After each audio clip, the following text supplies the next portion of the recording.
We are the best and you agree with me, right? No need to debate. What's going on, y'all? Got my nephew out here with me. Right now we washing the car, but just got done washing it, vacuuming out the inside. Not doing a full detail on it, but quick little wash. So it is getting pretty hot out here, so we halfway done with it. About to get ready to start drying it down, so everything came out great. You know, show y'all just a glimpse of how the inside looks. I do this car at least, you know, once or twice a month during the spring and the summertime.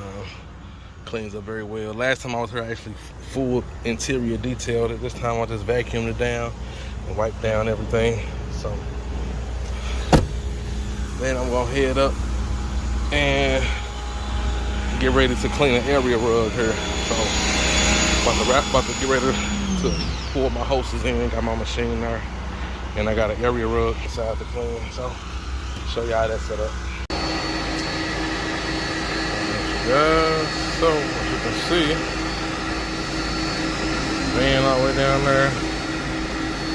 I had to run my blue hose all the way from my van all the way up to 6.